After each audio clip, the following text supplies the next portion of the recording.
mandei mensagem, liguei e falei, a Maia, como a gente faz pesquisa na universidade? Porque eu assumi na universidade, logo começou a pandemia, o que é grupo de pesquisa, como a gente faz, e a Maia sempre foi muito, muito gentil em me ajudar. Então, ó, um beijo, a Maia, boa fala pra gente. Reginete, a palavra está com você. Boa tarde a todos. Estão me ouvindo? Eu estou.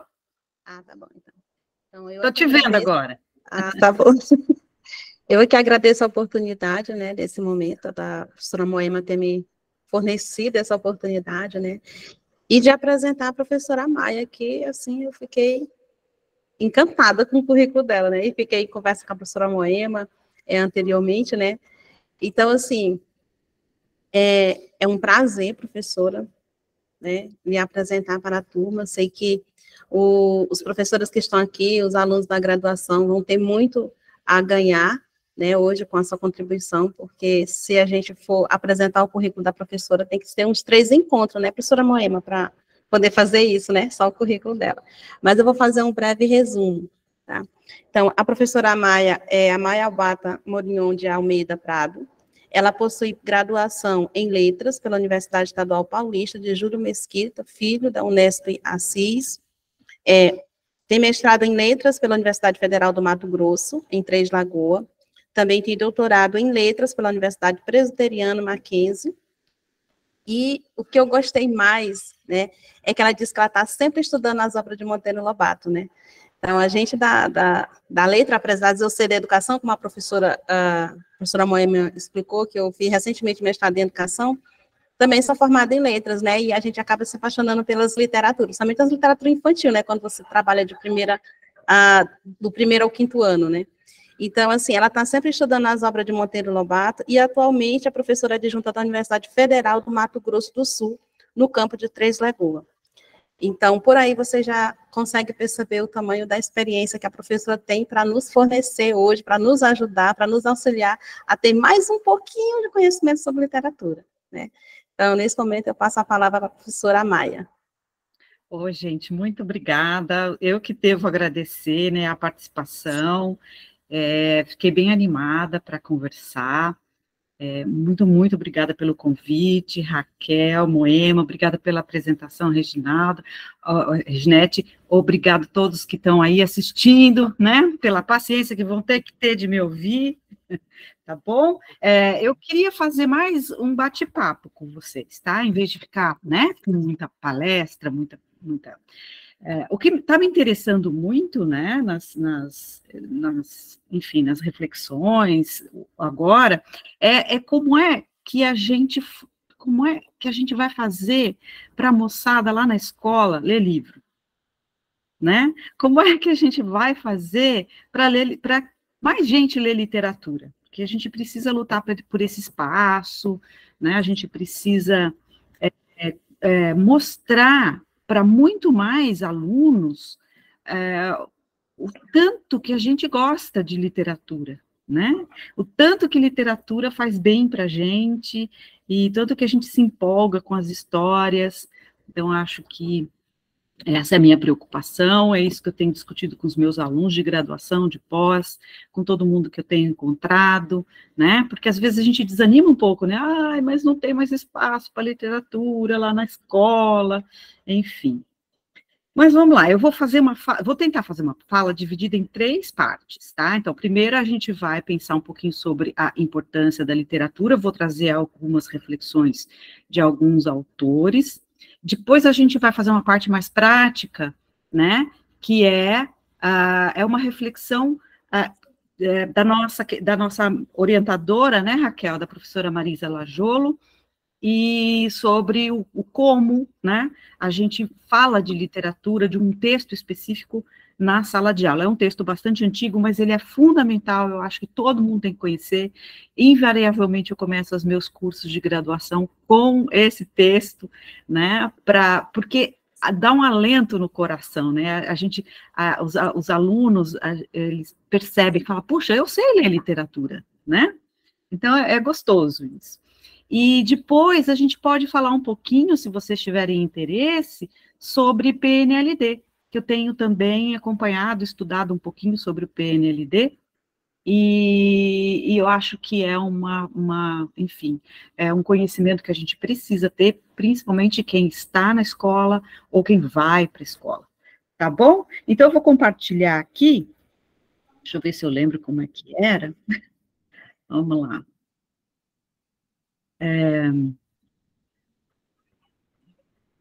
Será que eu consigo ver vocês? Tá, apresentação aqui. Depois eu troco, vamos ver se vai. E se eu continuo vendo vocês? Sim, eu continuo vendo vocês. Olha, Boa tarde, professora Ivete, da Josefa. Boa tarde. Vocês estão vendo direitinho? Estamos sim, Maia. Sim, bem visível. Tá bom. Então, vamos lá. Eu vou ampliar aqui para mim, e agora eu não estou vendo vocês. Então, se vocês quiserem interromper, perguntar alguma coisa, não tem problema nenhum. É só abrir o microfone e falar. Não adianta levantar a mão porque eu não estou vendo, tá? Tem que falar mesmo, tá certo? Não me incomoda. Vamos lá, então, essa daqui é a nossa... Ficou lindo, né, o card, né, a chamada... Aproveito para agradecer a nossa monitora, bolsista do projeto, a Datiane Alencar, que está conosco, esqueci de mencioná-la, foi ela que fez, de autoria dela. Obrigada. Olha, maravilhoso. Dati. Tem tudo que a gente precisa, então aqui as informações, tá ótimo, perfeito. Muito bem, então aqui a importância de literatura, né, da literatura. Aí eu coloquei só para a gente chamar a atenção, né, a questão do Lobo Mal, da Chapeuzinho Vermelho, só para chamar a memória e a questão dos contos de fadas. Tá? Eu vou passar rapidamente por essas noções, porque são noções que a gente discute nos nossos cursos, que a gente vê bastante por aí, né? Eu começo com Antônio Cândido, lá no texto a literatura e a formação do homem, né? E também no texto o direito à literatura. Tá? Então, o que Antônio Cândido diz ali é que há uma necessidade, né, de ficção e fantasia, o ser humano possui, né, essa necessidade de ficção e fantasia. Será que alguém chamou? Geiciane chamou? Pode falar, Geiciane. Acho que a Deusilândia foi que levantou a mão, mas... A Deusilândia levantou primeiro, então Isso. vai lá, Deusilândia. Pode falar, se quiserem. Não? Então, eu vou continuando ali, tá? Vamos lá. Bom, então, eu acredito que a gente precisa muito entender essas colocações, tá? Quem vai trabalhar com literatura lá na sala de aula, vai para a escola, certo? Então, todo ser humano, ele tem essa necessidade de ficção, né? E a gente não supre essa necessidade somente com literatura. Então, tudo ajuda, né, a gente satisfazer essa necessidade, que é uma necessidade básica. Então, se a gente vê um filme, assiste uma série, vê uma novela na televisão, ouve uma música, então, a gente tem diversos modos de satisfazer essa necessidade. Diz o Cândido até que a gente, apostando na Mega Sena, né, a gente começa a sonhar, não é? Então, também está satisfazendo necessidades de ficção e fantasia. Com fofoca, a gente também satisfaz essa necessidade, ok? Muito bem. Isso, então, no geral. Agora, particularmente, a literatura, né, é uma das manifestações culturais que trazem essa satisfação de modo mais completo. Certo? Então, o drama, assim, a tensão que a gente vive ali na escola, a gente tem vivido muito isso, porque a gente tem sofrido, algumas obras têm sofrido censura mesmo, né? Então, por que essa censura? Às vezes, os mediadores da leitura literária para crianças, eles consideram que os livros são nocivos para as crianças. Né? Então, que, por exemplo, vai fazer mal, ou é uma apologia ao suicídio, ou é uma apologia não sei o quê, ou vai despertar um gatilho, enfim, há muitas, né? Há muitas preocupações, certo? E, então, eu acho muito importante também essa outra fala do Cândido, que diz o seguinte, que a literatura, ela não corrompe, ninguém. Mas também não edifica ninguém, quer dizer, ela não está aí para fazer você ser bonzinho ou para fazer você ser mal, não, né? Porque a literatura traz livremente em si o que nós chamamos de bem e o que nós chamamos de mal. Ela mostra a vida, né? Certo? Então, nesse sentido, ela põe o ser humano em contato com a natureza própria do ser humano. E, nesse sentido, ela nos humaniza, né? Em sentido profundo, porque faz a gente viver essas realidades, né? E tudo. Bom, essa necessidade, ela deve ser satisfeita sob pena de mutilar a personalidade, né? Então, a gente tem, por exemplo, por isso que eu trouxe a imagem do lobo mau e da Chapeuzinho. Por que que a gente tem uma história de conto de fada tão violenta, que está sendo criticada, sempre foi criticada por ser violento, sempre foram criticados por serem violentos os contos de fadas, né? É história de abandono, de abuso, né? De tristezas, de angústias e tudo mais.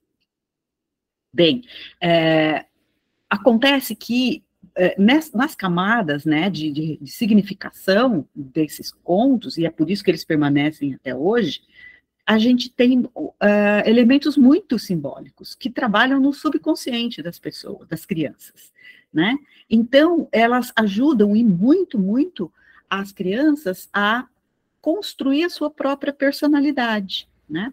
No sentido mesmo de trazer angústias e fazer com que a criança lide com essas angústias, certo? Então, não é protegendo totalmente as crianças das angústias, dos medos, é que a gente vai criar uma criança forte. Não, a gente só cria uma criança forte quando a gente ajuda, né, essa criança a enfrentar as suas angústias. E a literatura faz isso perfeitamente, né? Então, por que que ela faz isso? Porque ela dá forma aos sentimentos, né? Ela dá forma à nossa visão de mundo. Ela organiza o nosso interior, ok? Então, ela nos liberta do caos e, portanto, nos humaniza. Então, a gente negar a fruição da literatura é perigoso, é mutilar a nossa humanidade, certo? Okay? Então, às vezes, a pessoa, o leitor, ele não tem condições, por exemplo, o nosso aluno, né? Ele não tem condições no seu ambiente de lidar com essas angústias, frustrações e tudo mais, e a escola se torna muitas vezes responsável, né, por desenvolver a personalidade da criança, né, cuidar do amadurecimento da criança. Então, a literatura ajuda bastante nisso, certo? Então, o que seria agora a humanização, né? Porque a gente está falando, né, a literatura humaniza, a literatura forma o homem, mas o que seria isso? Para o Cândido, a humanização é um processo que confirma no homem aqueles traços que são essenciais do ser humano, né? E quais são esses traços essenciais? O exercício da reflexão, quer dizer, pensar, né? A aquisição do saber, coisa que nós estamos fazendo aqui, né? A gente está fazendo todo momento isso. A boa disposição para com o próximo.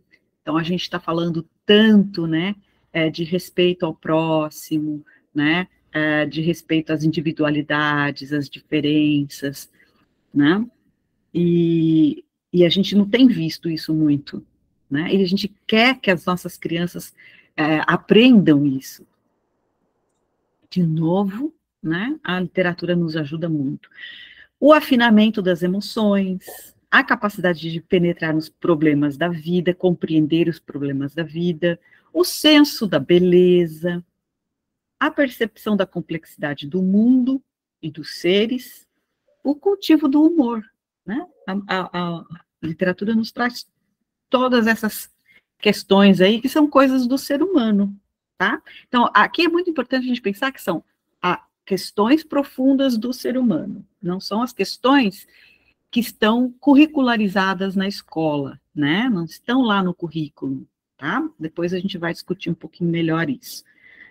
a literatura desenvolve em nós a cota de humanidade, porque ela nos torna mais compreensivos e mais abertos para a natureza, para a sociedade e para o semelhante. Então, eu fiz aqui um apanhado rapidinho essas ideias aqui do Cândido, né? Depois eu vou passar para as professoras, tá? Esses slides para vocês terem aí à disposição, tá bom? Bom, aí eu chamo aqui agora a Ana Maria Machado, né? Nossa grande autora de literatura infanto-juvenil, mas porque ela pensa também sobre literatura, sobre o lugar da literatura, sobre literatura escola, ela pensa muito isso, né? Então, ela tem um livro que se chama Contra a Corrente, né, em que ela reflete muito sobre essas questões de ensino de literatura e tal. Então, ela diz assim, que numa sociedade que se quer democrática, ela precisa garantir que todo mundo, né, tenha saciado o seu desejo, o seu direito à leitura, certo? Então, precisa garantir que todo mundo tenha acesso à literatura. Essa leitura, sobretudo em países que ainda estão se construindo, como é o caso do nosso, né, não pode ser apenas uma leitura de entretenimento e de aquisição de conhecimento. Tá? Então, a gente precisa ler o máximo de coisas possível. É essa a ideia que a Ana Maria Machado traz nesse livro, né? Que todos os textos que a gente encontra, eles são importantes. Ok? Então, a gente precisa, sim, de textos que tragam conhecimento, né? E entretenimento. Mas esse tipo de livro também é importante e não pode ser desprezado. Certo? Aqui, mas é indispensável, né, que os nossos alunos, que todos nós, né, que os nossos alunos leiam textos criadores, nesse sentido de inventividade mesmo, né, textos que tragam o prazer de, agora sim, então, o que são esses textos criadores, né? São aqueles textos que provocam no leitor a capacidade de pensar, de interrogar, despertam a curiosidade do leitor, né? Que tragam a capacidade de sonhar.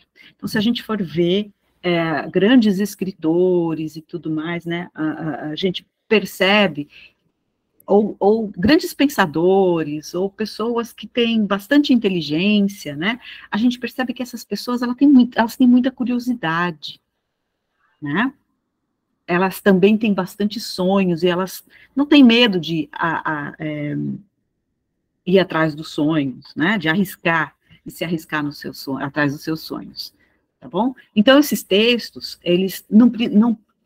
nós precisamos de textos que trazem conhecimento, sim, mas nós também precisamos muito de textos que façam a gente pensar, a gente concordar ou discordar, né? Interrogar, sonhar, ligar-se com o resto da humanidade, inclusive gentes de outras épocas, de outros lugares, de outras culturas, né? Porque aí a gente vai estar ampliando o nosso conhecimento de mundo. Ampliando o nosso conhecimento de mundo. Então, isso é bastante importante. A gente precisa de textos que brinquem com a sonoridade das palavras, né? Que façam essa brincadeira mesmo, né? Que aproxime conceitos díspares, que façam jogos assim, jogos de nonsense, de absurdo, de coisas engraçadas, né? Que desenvolvam a inteligência e o espírito crítico. Ok? E aí, eu vou chamar também o meu querido Svetan Todorov, que ele tem um livrinho assim, ó, pequenininho, né? Fininho, mas que é um poder. Que ele diz, o livro se chama A Literatura em Perigo. Né? Então, ele está pensando mesmo o lugar da literatura na universidade. Tá? Então, por exemplo, ele pensa na universidade, mas ele estende essa reflexão também para a escola, né? Para o ensino médio, para o ensino fundamental. Então, ele diz assim, se hoje se me pergunto por que amo a literatura, A resposta que me vem espontaneamente à cabeça é: porque ela me ajuda a viver. Fácil, né? Mas, em que sentido que ela ajuda a viver, né? Porque é assim, a literatura, ela é uma espécie de espelho da realidade, né? Ela traz a realidade, mas ela traz a realidade de um modo mais denso, mais eloquente, quer dizer, convence, né? E mais interessante do que essa vidinha cotidiana que a gente está levando, que às vezes é meio sem graça, né? Mas a literatura não, ela sempre tem, né, uma graça a mais, né, um quê a mais. Mas as histórias que a gente lê, a ficção que a gente lê, a não ser aquela, a narrativa fantástica, né, elas não são radicalmente diferentes da nossa realidade, né? A literatura, ela amplia o nosso universo, ela nos incita a imaginar outras maneiras de conhecer esse universo e de organizar esse universo, né? De uma maneira mais densa e mais eloquente, quer dizer, mais efetiva. Bom, muito bem. Agora, mais uma reflexão e já está acabando, gente. É verdade que o sentido da obra, continuamos com Todorov, tá bom? É verdade que o sentido da obra não se resume ao juízo puramente subjetivo do aluno. Ah, tá. Muitas vezes os meus alunos fazem essa pergunta. Tá, professora, o que a senhora está falando, então, aí é que a gente pode ler o texto à vontade, do jeito que a gente entendeu né? É mais ou menos por aí. Mas o sentido da obra, ele não é um juízo puramente subjetivo do aluno. O texto mesmo constrói esse sentido, né? Diz respeito a um trabalho de conhecimento. Então, a gente precisa conhecer a fundo o texto. Portanto, para trilhar esse caminho, pode ser útil ao aluno aprender fatos da história literária ou alguns princípios resultantes de análise estrutural. Tá. Então, o que o Todorov está falando aqui? Ele critica um pouco o modo como nós aprendemos literatura. Né? Nós aprendemos a literatura a partir de uma perspectiva historiográfica, né? Então, a gente aprende as escolas literárias ao longo do tempo, né? Então, a gente começa lá com a literatura de informação, com Pero Vaz de Caminha, né? E depois a gente vai passando pelos momentos literários e tudo mais, e pegando os principais autores, as principais obras. Então, a gente estuda as datas, os títulos das obras, os autores, as preocupações estéticas da escola literária, né? Ou, por outro lado, a gente também tem aprendido, assim, muito literatura, pela perspectiva, a crítica estruturalista, né? Que é onde a gente aprende a analisar, por exemplo, na narrativa, os personagens, narrador, focalização, ambiente, espaço, né? Tempo, enfim, os recursos, né? Todo tipo de narrativas.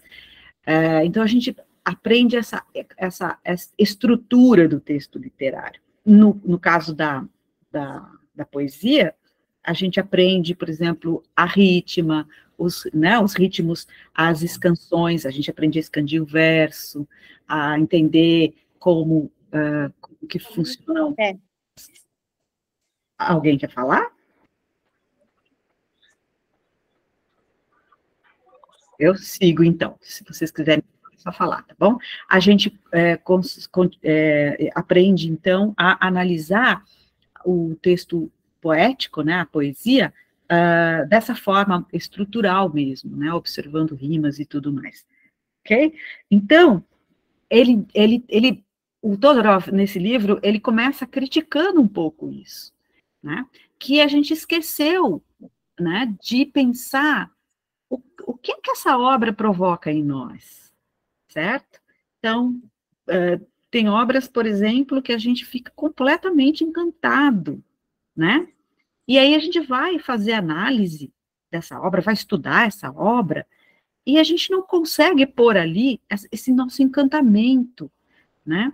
com essa obra. Por quê? Porque a gente tem que ver lá coisas muito técnicas, né? Então, a escola ajuda a gente a fazer uma leitura bastante técnica da obra literária. Esse é um ponto bastante importante, né? Porque o que eu tenho proposto, né, para todos os meus alunos é exatamente isso que o Tsvetan Todorov coloca. Às vezes o aluno precisa, sim, saber ler de modo técnico a obra literária, mas nunca perdendo de vista o que é o sentido da obra, o que é que essa obra faz com a gente, né? Certo? Em nenhum caso o estudo técnico, o estudo desses meios de acesso pode substituir o sentido da obra. É aquele encantamento que a gente tem, ou aquela significação que a obra tem. A gente vai ver um exemplo já, tá bom? Que é o seu fim, que é o seu sentido último, né? Muito bem, tá?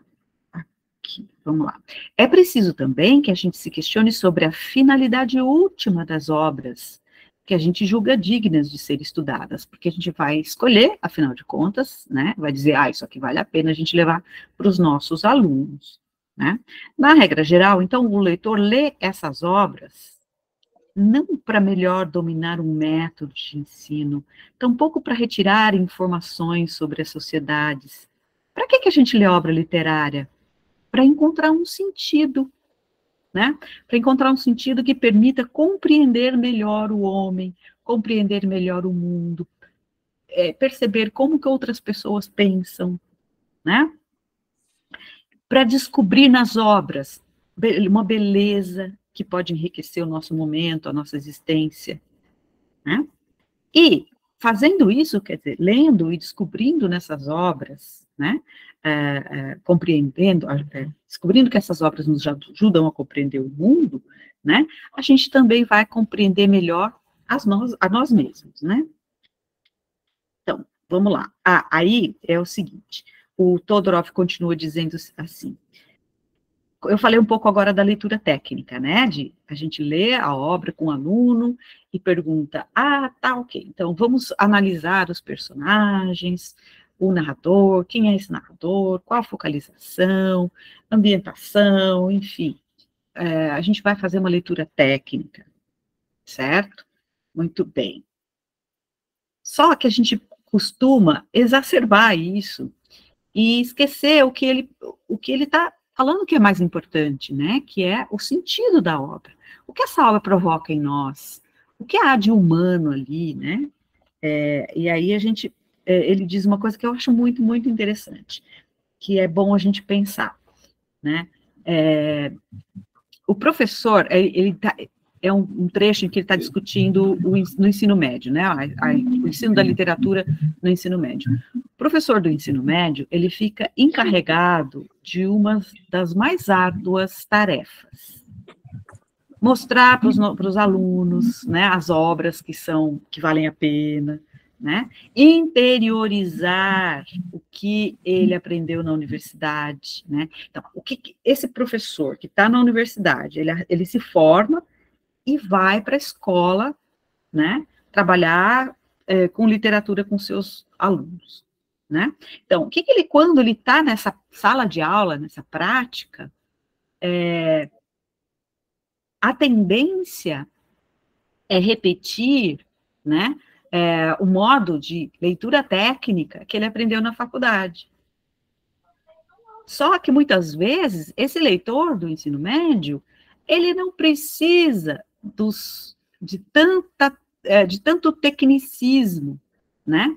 Ele precisa primeiro descobrir como que é legal ler literatura, para depois, né, entender, a gente consegue analisar personagens, o ambiente, o narrador, a focalização, enfim, não sei se estou me fazendo clara, depois vocês podem perguntar, tá certo? Então, vamos lá. Qual é a tarefa do professor que vai lá para a sala de aula? Né? Ele acabou de sair da universidade, ele está com esse monte está afiado, né? Ele tá treinado para fazer as leituras, né? Mas, quando ele chega lá, ele precisa interiorizar o que ele aprendeu na faculdade, né? E em vez de ensinar, olha, aqui nós temos o verso alexandrino, isso e aquilo, aquelas nomenclaturas, né, aquelas leituras técnicas, ele vai fazer com que esses conceitos e técnicas se transformem em ferramentas invisíveis, certo? E aí a gente já vai ver como que a gente faz isso, como é que a gente faz da leitura literária, né, essa leitura com essas técnicas invisíveis, tá bom?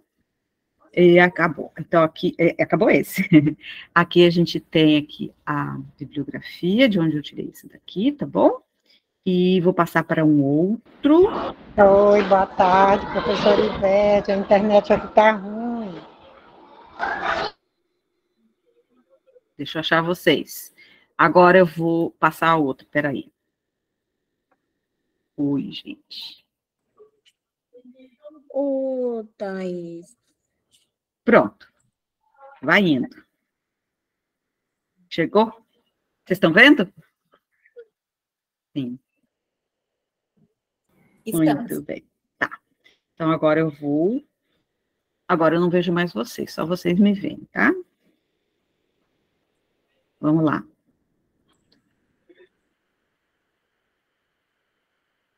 Ah, meu Deus. Tem até o som aqui. Muito bem.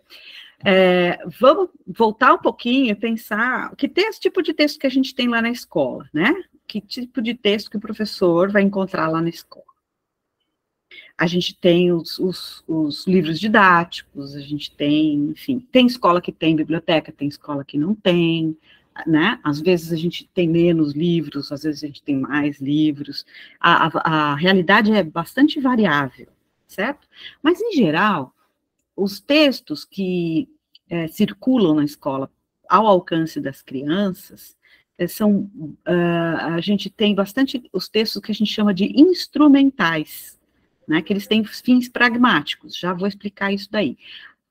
Ou a gente tem também textos que são utilitários, que têm os fins educativos, pedagógicos, né, e, em geral, são os textos que a gente valoriza, que a gente quer levar para as crianças, e que a gente teve também, quando a gente passou pela escola, ok?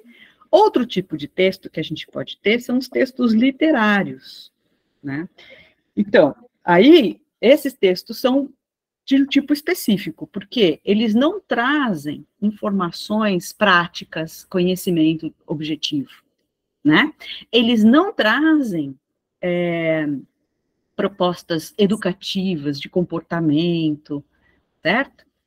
Eles trazem a reflexão sobre as questões do ser humano, sobre questões humanas, vistas do plano da expressão pessoal, particular, subjetiva, né? Os textos outros, os instrumentais, os utilitários, né? Os didáticos e tal, eles estão mais interessados numa visão objetiva. Os literários, eles estão mais interessados numa visão subjetiva, né? Não da informação baseada no conhecimento que todo mundo concorda e a ciência, né, estabeleceu, conhecimento objetivo, mas o conhecimento subjetivo, né, que através da ficção e da linguagem poética, a gente vai descobrindo como são as pessoas, como é o ser humano, e a gente vai se comparando também com esses seres humanos que a gente conhece na literatura, e acaba se conhecendo também, tá certo? Então, outro autor que eu me baseio bastante é o Ricardo Azevedo, que ele faz muito essa reflexão da diferença dos textos que a gente encontra na escola, tá? Então, voltando um pouquinho para aquela noção da autora Ana Maria Machado, a gente tem muito isso, né, que a gente precisa de todo tipo de texto. Não só literário, não só instrumental, não só utilitário, mas todos os tipos de texto. Cada um no seu momento, né? Então, aí o Ricardo Azevedo diz que os textos literários, eles estão no campo da especulação. Agora, o que será que é isso? Eu não sei. Vamos lá, então, vamos ver o que seria um texto instrumental. O texto instrumental, ele é conceitualmente pragmático, né? Que é o pragmatismo? O que é o pragmático? É relativo à pragmática, que pertence ao pragmatismo, ao pragmatismo, que trata de fenômenos históricos, enfocando suas causas, condições, antecedentes e resultados, né? Mas o que a gente mais conhece, né, o verbete que a gente mais conhece, a definição de pragmático é essa 4 aqui, ó, que tem como foco o bom êxito da ação. O que é o pragmático? Seria aquilo que é eficiente, aquilo que é objetivo, aquilo que é prático. Então, muito focado nisso, no êxito da ação. Quando eu proponho um texto, né, que eu vou considerar instrumental, eu estou querendo uma ação específica, né, e eu estou buscando o êxito dessa ação. Estou buscando que essa ação seja eficiente, tá? Vamos ver aqui o outro. Vamos lá, então, texto instrumental é o mesmo, mais ou menos, do que um texto, poderia chamar também de texto funcional, porque ele tem uma função específica, né? Esse texto que tem uma função, ele tem uma função de informar, ele tem uma função de trazer conhecimento, muito objetivo. Nesse sentido, a gente tem um texto com um só sentido, né? Eles são textos monossêmicos, mono de um só, e sêmicos de sentido, significado. Então, é um sentido só. Eu tenho que ser objetivo, senão gera confusão, tá? Então, pela sua funcionalidade, os textos são objetivos, pela sua funcionalidade, pelos seus objetivos, ou pela sua destinação, esses textos apresentam um só sentido. Ah, meu Deus. Espera lá. Professora, Diga. A senhora está passando o slide? Eu tô, não tá aparecendo? Tá, não. E agora? Tá, não. Agora passou. Apareceu? Tá no utilitário. Tá bom. Isso, agora tá passando. Então, vamos lá. Vou voltar um pouquinho, tá? Tá. Aqui eu falei dos textos para as crianças, esses vocês estavam vendo, certo? Isso. Tá. Aí veio o pragmático, que tem como foco bom êxito da ação, que é eficiente, objetivo prático. Eu fui buscar lá no dicionário, tá? Aí, a gente tem essa noção do que é um texto instrumental, né? Que o Edmir Perrotti chama de texto instrumental, Maria Alice Faria chama de texto funcional, que é a questão da monossemia, é um só sentido, tá? Então, ele tem que ser objetivo, ele tem que ser correto, né? Muito bem. O que eu penso que seja um texto instrumental? Vamos para a literatura. A gente tem uma obra aqui, né, que é... Ai, meu Deus, eu não pus... Eu acho que eu pus lá depois eu procuro aqui, gente, tá por aqui. É uma obra que chama Bichos Brasileiros, né? Então, a gente tem... É uma obra lindíssima, que tem ilustrações maravilhosas, um projeto gráfico excelente, papel maravilhoso, cores lindas, né, super bem produzida a obra. E aí a gente tem a imagem tomando a maior parte, né, da página, e a gente tem também o texto poético, tá? Então a gente tem ali, Toninha, onda é escorregador, gira, gira e gangorra, marola é pula-pula, balanço e tobogã. Toninhas brincam nas praias do Brasil, feito crianças num parque infantil. Então, a gente tem aqui um texto literário. Por quê? Por que eu sei que ele é literário? Primeiro, porque ele está em forma de poesia, né? Tem ali as rimas e tal. E ele apresenta essa questão lúdica, né? Para as crianças, ok? Então, ele compara o ser que ele está apresentando, compara com as crianças, né? Diz que tem essa energia das crianças que gosta de gira-gira, de pula-pula, de gangorra, então traz esses elementos do universo infantil para aproximar, né, o animal que ele está apresentando para o universo das crianças, certo? Aí, aqui do ladinho, vocês estão enxergando, gente? Embaixo aqui, uma letrinha menor, a gente tem outro texto. Eu vou ler para vocês, ó. Ela também acha, aqui já não é mais poesia, né? É um texto narrativo. Ela também acha legal ser chamada de franciscana. Não chega a medir 2 metros e pesa, em média, 50 quilos. Este mamífero, que adora peixes e lulas, é bastante comum no sul do Brasil. Infelizmente, muitas toninhas morrem afogadas quando ficam presas em redes de pesca. É um texto diferente, não é? É esse texto pequenininho aqui que eu estou chamando de texto instrumental, porque ele tem uma função aqui. Ele tem uma função de trazer conhecimento objetivo, científico, sobre um ser que está sendo apresentado artisticamente.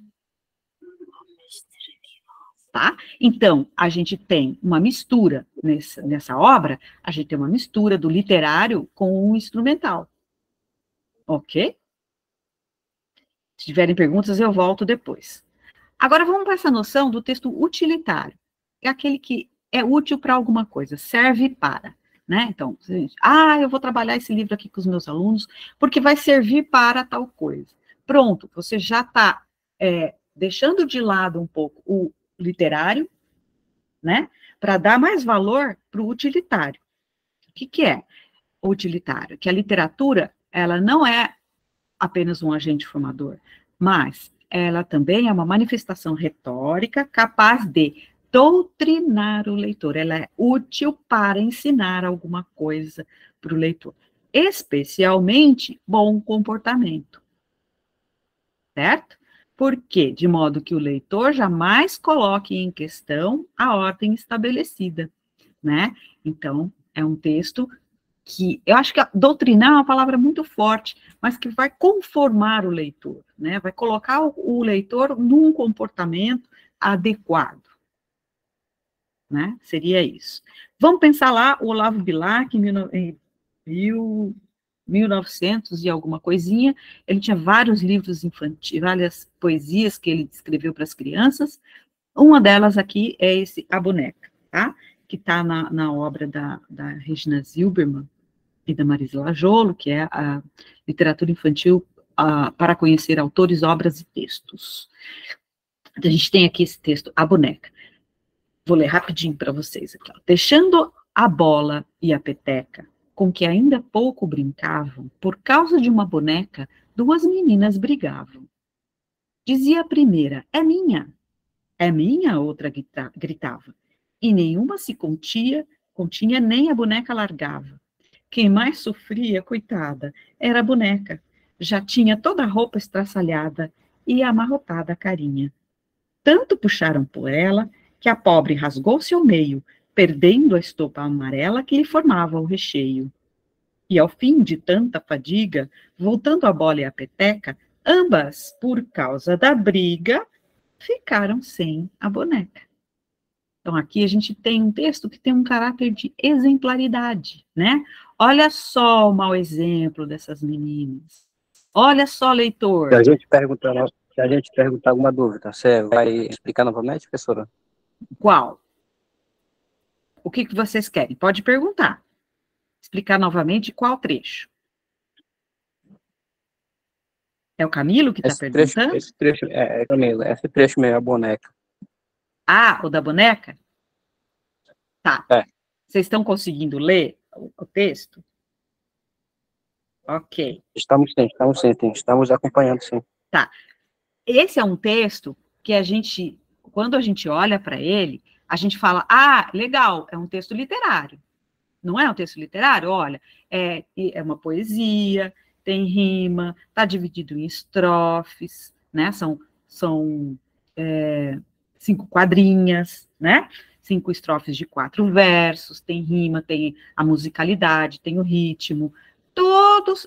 A Sueli falou que trabalhou esse texto semana passada, trabalhando com comportamento, exatamente, né?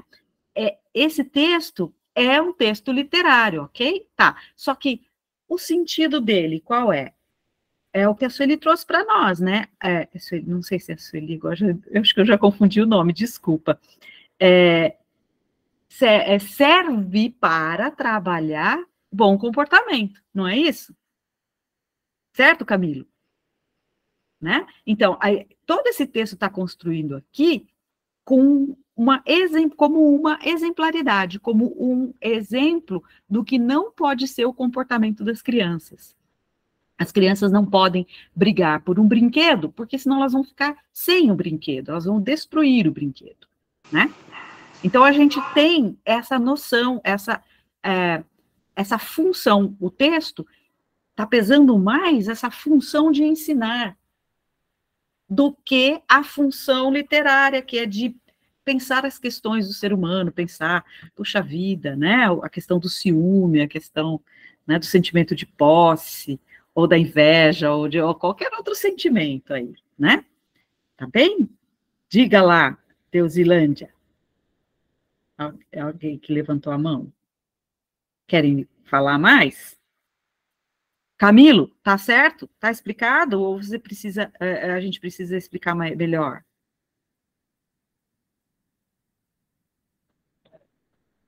Tá certinho, professor. Obrigado, tá, pela explicação, tá? Obrigado. Imagina.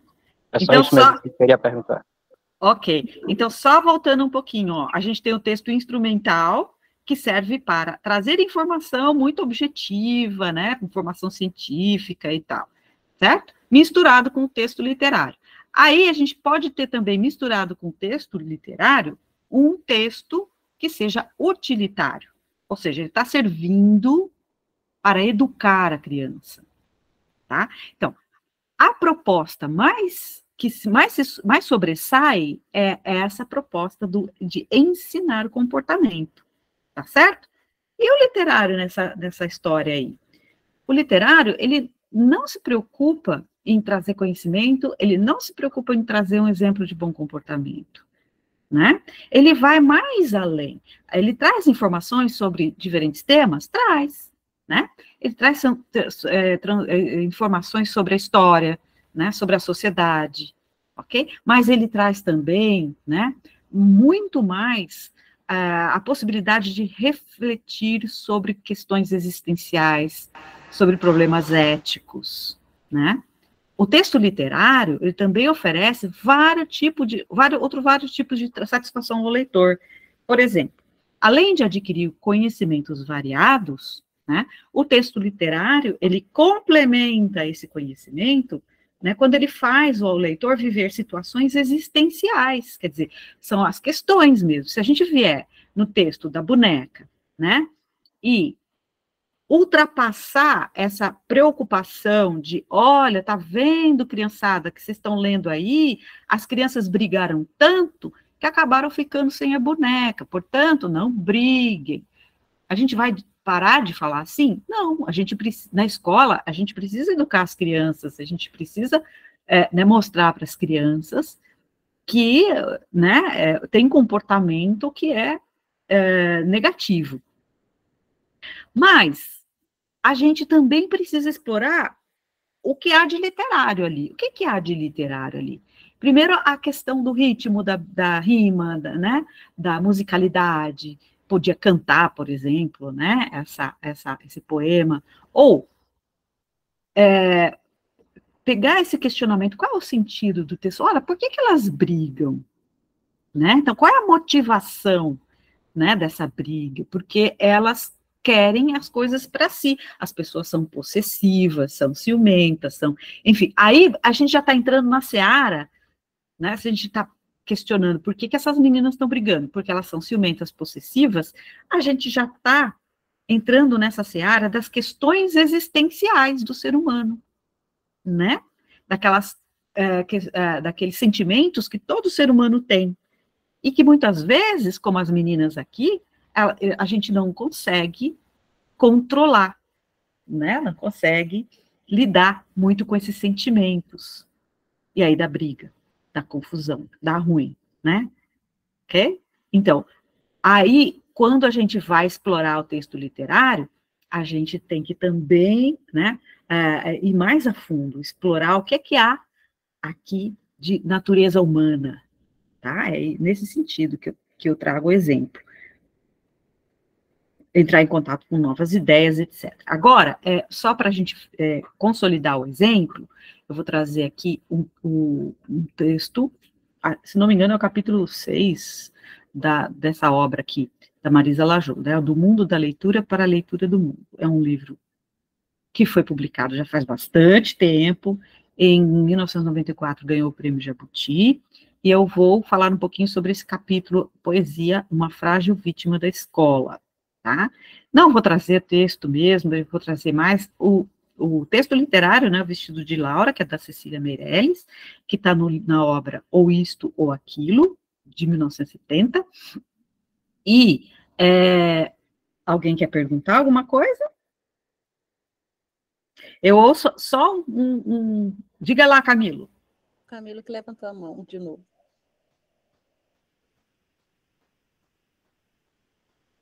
Quer Vai perguntar, Camilo, alguma coisa? Ele deu uma travada agora. Cleucivane, pode dizer.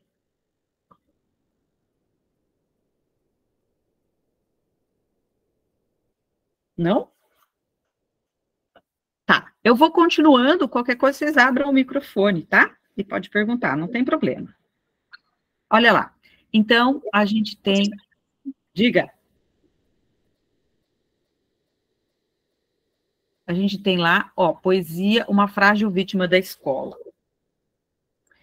Então, nesse capítulo, a professora Marisa Lajolo, ela traz uma reflexão sobre o modo como esse texto aqui, O Vestido de Laura, é trabalhado na escola, tá? Então, ela pegou um exemplo de um livro didático e foi ver como é que o livro didático faz, né, essa abordagem ali da obra. Então, eu vou ler primeiro o poema, para depois a gente pensar. Vocês tentem, imaginando, né, montando na sua cabeça a imagem do que tem aqui nesse texto. Vamos lá. O Vestido de Laura. O vestido de Laura é de 3 babados, todos bordados. O primeiro todinho de flores de muitas cores. No segundo, apenas borboletas voando num fino bando. O terceiro, estrelas. Estrelas de renda, talvez de lenda. O vestido de Laura, vamos ver agora, sem mais demora, que estrelas passam, borboletas, flores perdem suas cores. Se não formos depressa, acabou-se o vestido todo bordado e florido. Alguém de vocês conhece o texto?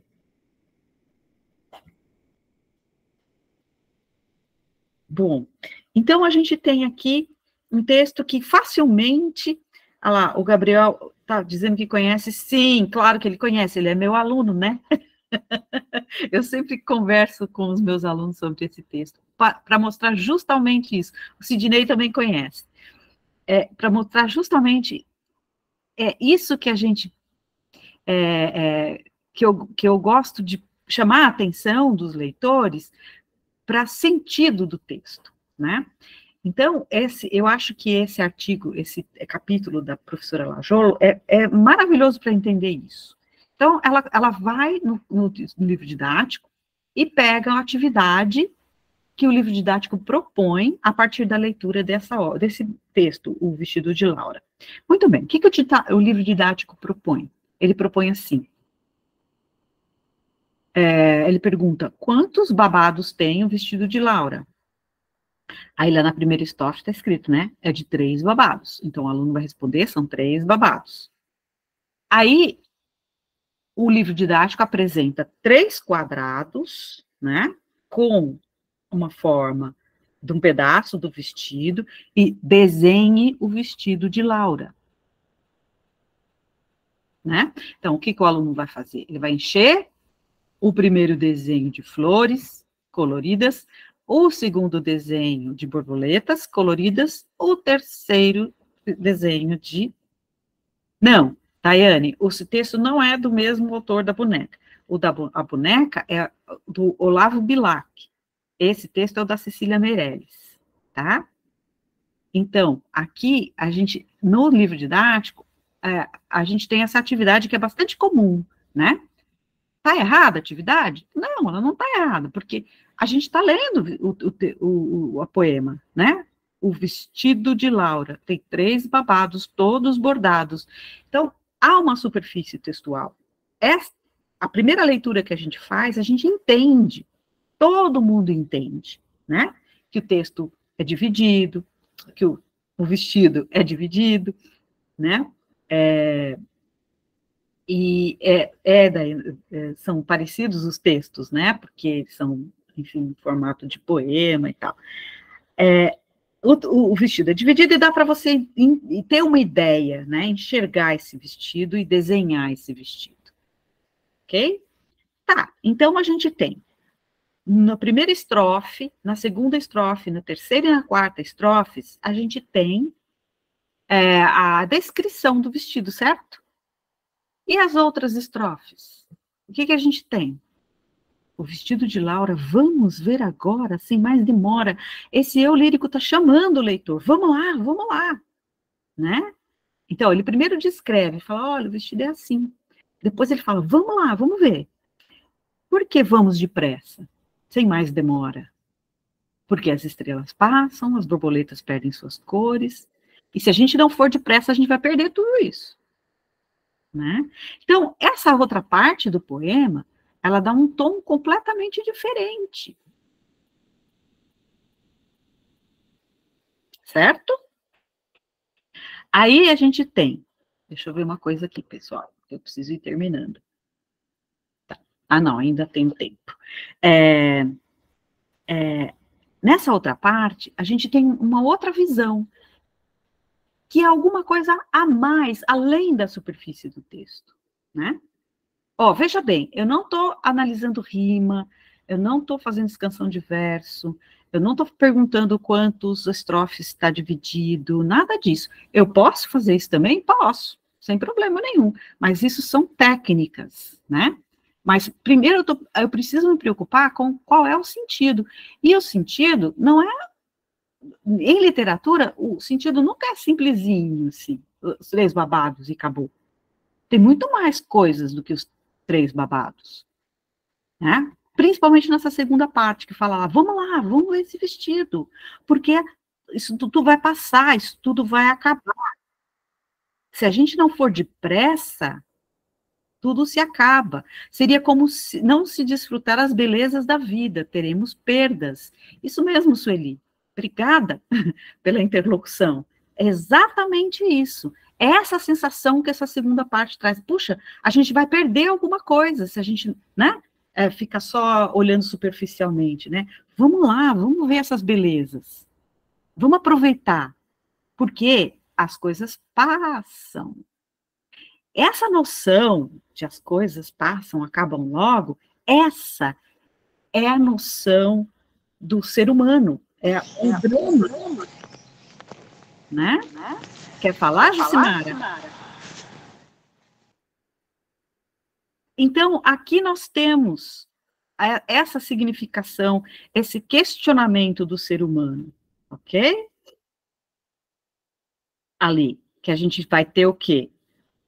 Situação existencial. O que é essa situação existencial? Nossa, as nossas experiências, né, as nossas coisas passam logo.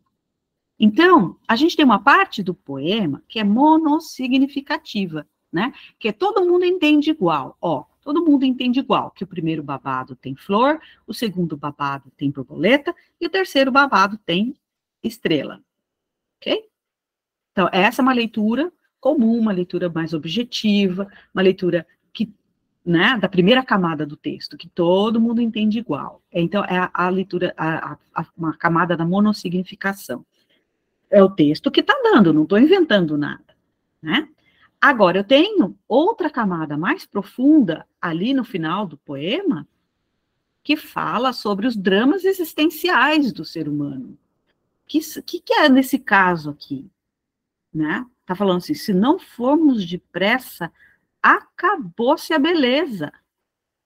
O tempo passa e a beleza vai embora, né? Não só a beleza, mas aquele fato, né? Aquele acontecimento, aquele sentimento vai embora. E aí, o texto chama o leitor para pensar, o que é que para mim importa eu ir ver rapidinho? Né? Então, uma criança que está em situação de vulnerabilidade, que vai para a escola, que não tem comida em casa, vai para a escola, né? Porque lá tem merenda, qual é o momento que passa rapidinho, que passa depressa para essa criança? É o momento do intervalo, do recreio, que ela vai comer alguma coisa, vai comer a merenda, né? Agora, vamos pensar num adolescente, né? Um adolescente que está vivendo intensamente a vida e tudo mais, e está namorando. O que passa muito rapidamente para esse adolescente, né? É esse relacionamento amoroso, às vezes termina, nem começou, já termina, passa rapidamente, né? Vamos pensar enfim, numa pessoa já, né, de terceira idade. O que passou depressa? Às vezes a vida inteira passou depressa. Fala, nossa, já foi, eu nem vi. Para uma pessoa que está ocupadíssima, né, no dia a dia, né? Está correndo daqui para lá e tudo mais, um monte de tarefas, né? O tempo passa voando e a gente não consegue fazer tudo. Aí a gente tem um monte de significações diferentes. Percebe? Para cada pessoa, essa sensação de que o tempo passa muito depressa, ela remete a uma questão. Aí que está o que a gente chama de plurissignificação do texto literário, né? Então, a gente tem uma parte que todo mundo entende igual, mas depois, nas camadas mais profundas do texto literário, a gente tem a plurissignificação. Aquele texto vai tocar cada leitor de um modo específico. Não é? Deixa eu ver aqui o que mais que a gente tem.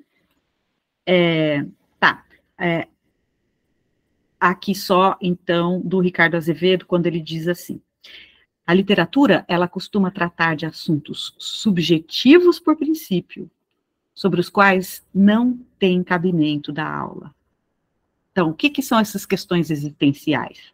São aquelas questões que a gente não dá aula sobre, né? Não está no currículo, né? Não é língua portuguesa, não é história, não é geografia, não é ciências, não está ali no currículo, não é conhecimento objetivo, é subjetivo. Não tem cabimento da aula, por exemplo, sobre a tristeza, sobre a alegria, do amor, amizade, alegria, autoconhecimento, afetos, a paixão, a morte.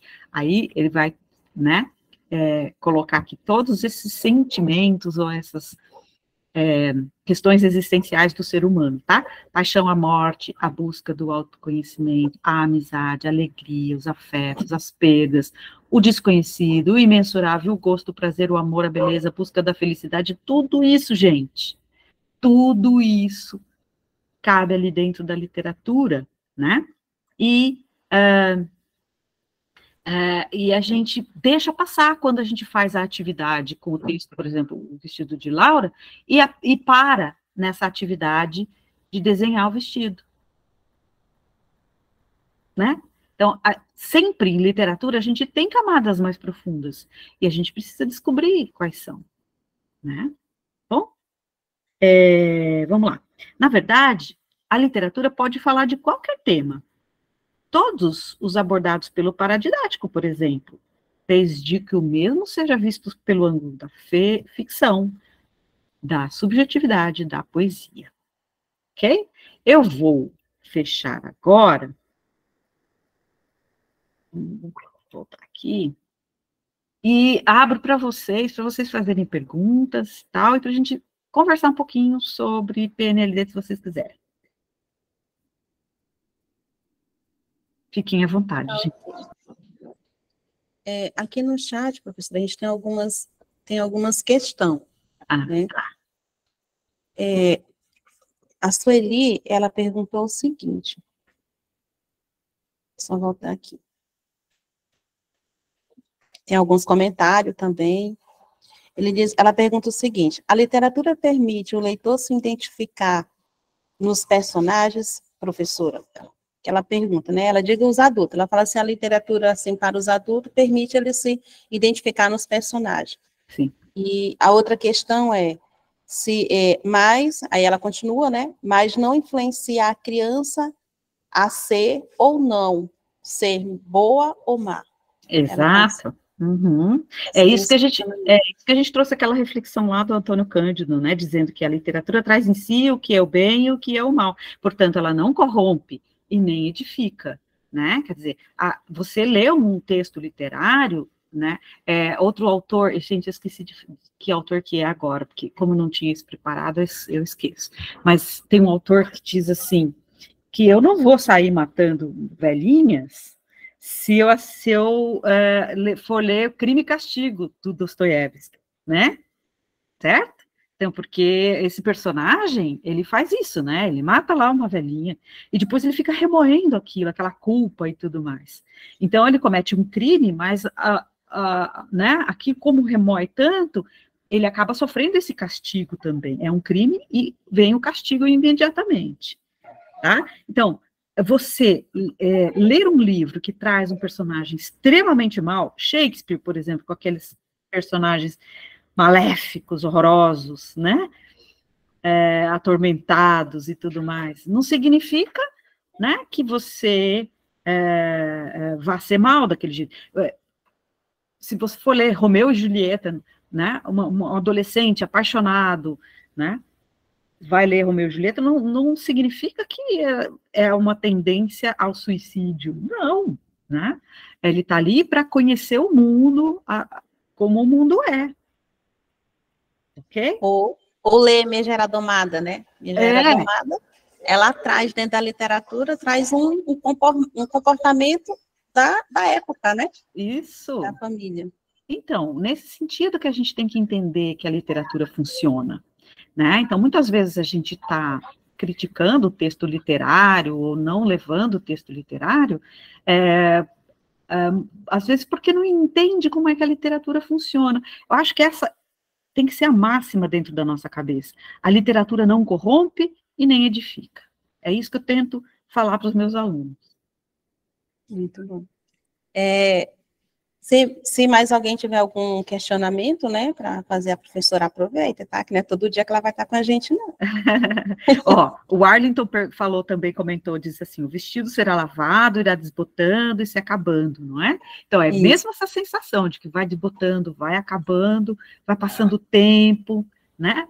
Então, a gente tem uma parte que é a coisa mais visível, né? Mas tem a outra parte que é o sentido mais escondido, que é isso de o tempo passa, certo?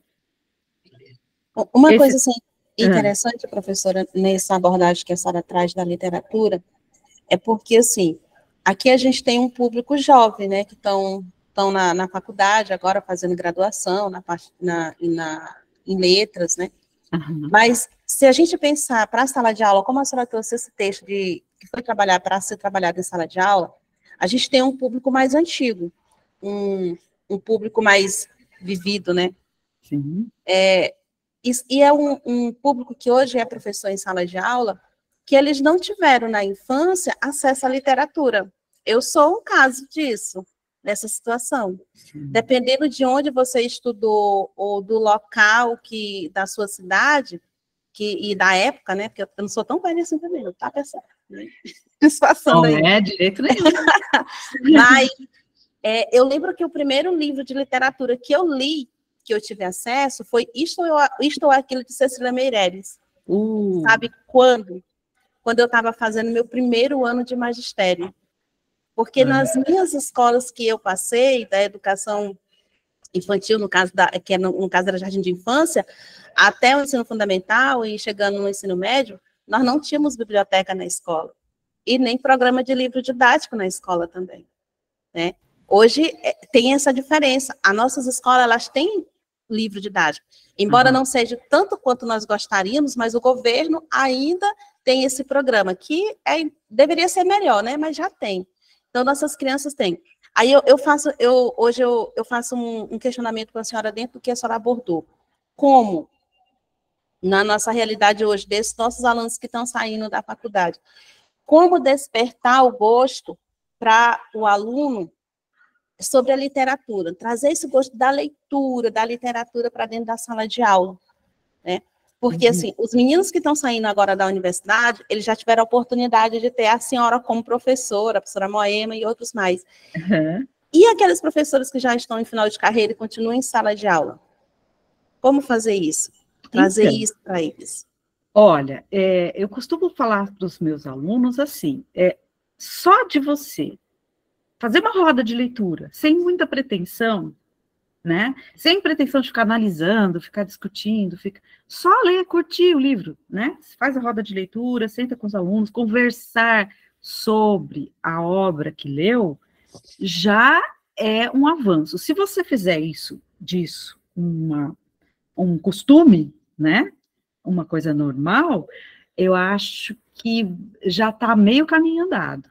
Então, explorar a biblioteca, os livros que tem na escola, até acabar todos. Até se você chegar e falar, não, o que tem na escola, já li todos. Agora, o que mais a gente vai ler? Né? Então, nesse sentido, sabe, de o que cair na mão, o que você tiver ao alcance, lê, compartilha a leitura, fala com os colegas, lê com os colegas, entrega para os alunos.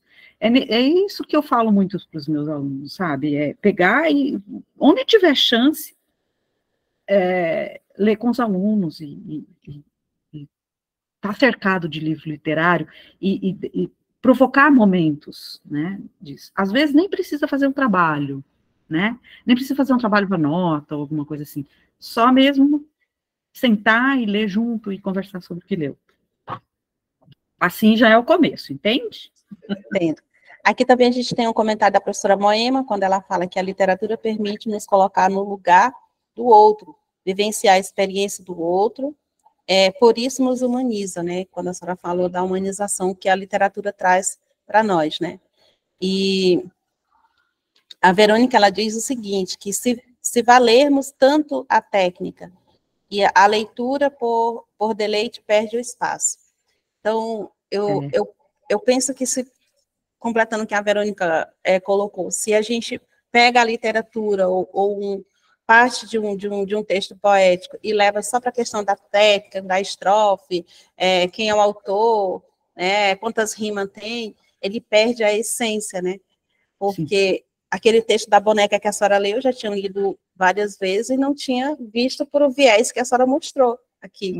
Né? Então, muito, muito interessante. E a Datiane, ela coloca o seguinte, a literatura é a janela que nos conecta ao outro mundo e nos faz entender o nosso próprio.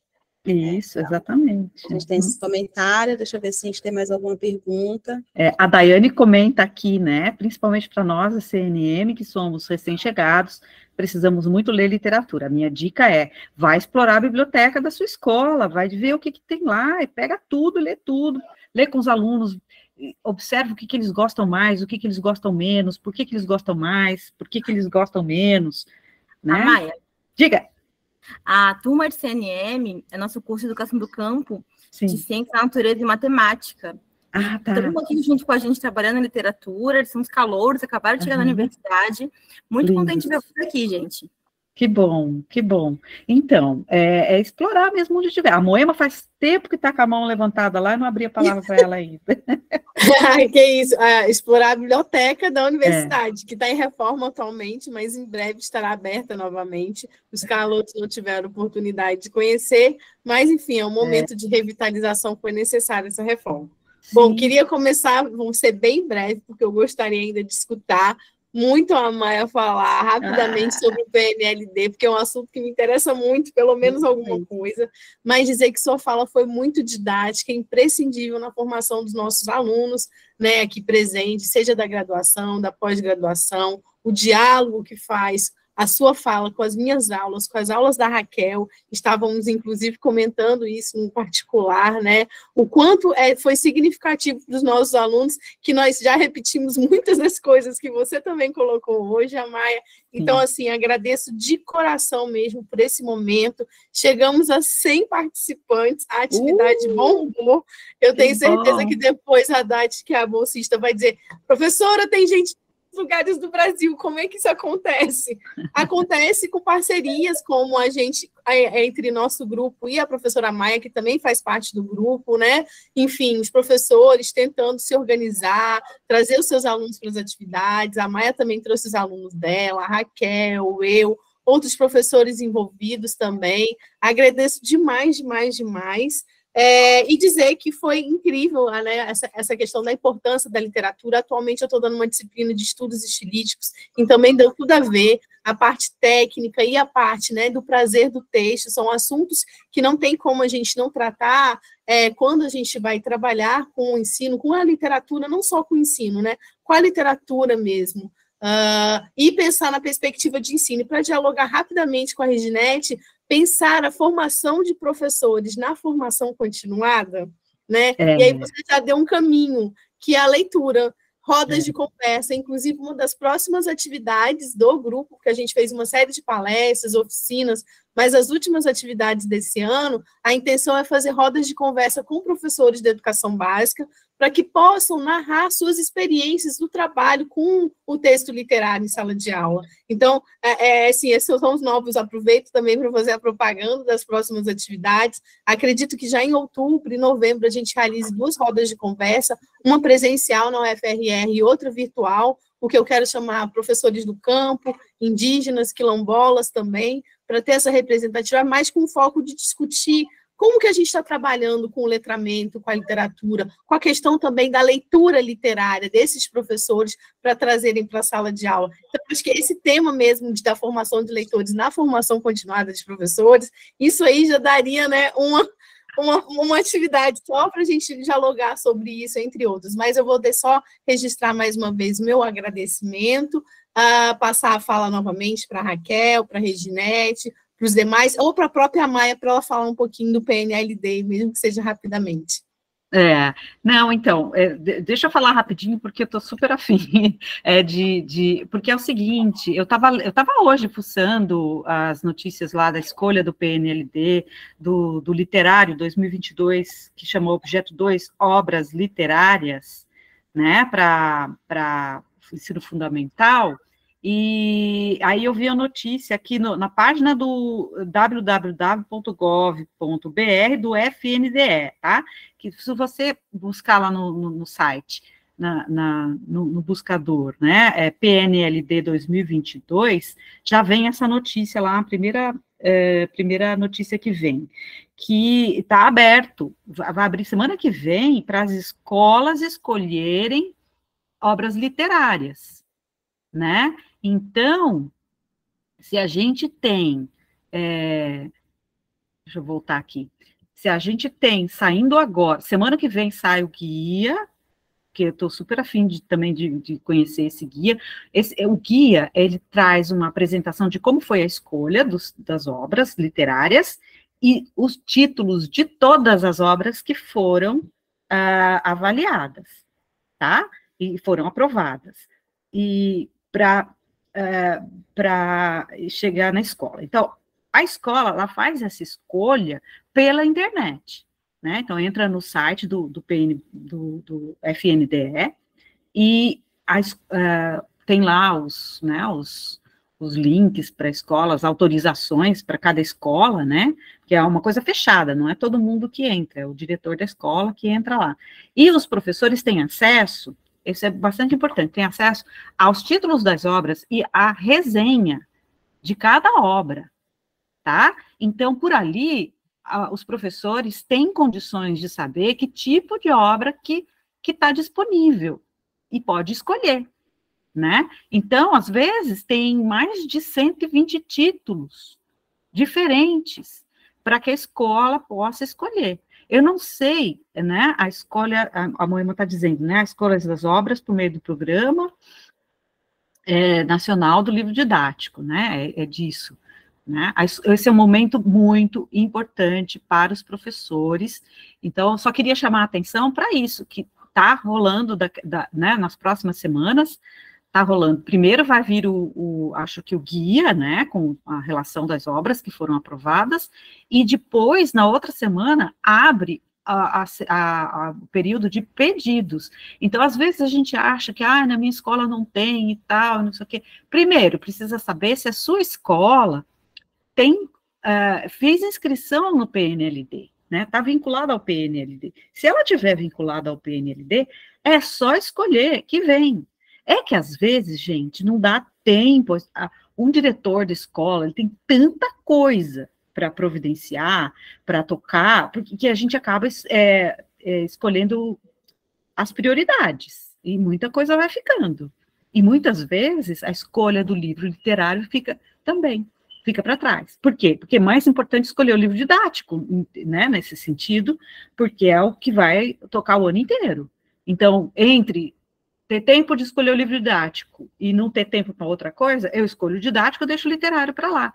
Mas, se tiver uma equipezinha ali cutucando, né, vamos lá, vamos escolher o literário e tal, tem muita obra muito boa, né? Então, pela resenha já dá para a gente escolher, né? Outra coisa, outro critério de escolha, procurem livros premiados, né? Os livros que foram premiados pelo Prêmio Jabuti, Fundação Nacional do Livro Infanto Juvenil, FINLIGE, enfim, selo altamente recomendável, essas coisas a gente já tem, porque já passou pelo crivo de muita gente, né? De muitos leitores.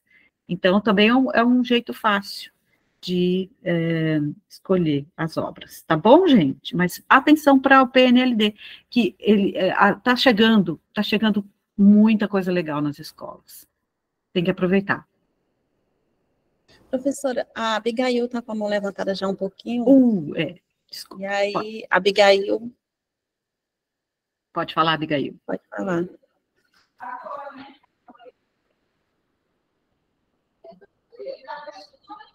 Oi, Abigail? Não, sinto muito, é que eu não prestei atenção. Ah, tá bom. Eu queria fazer a pergunta. Sem problema. Então, assim, pelo tempo, né, Não, professora, mas... hoje...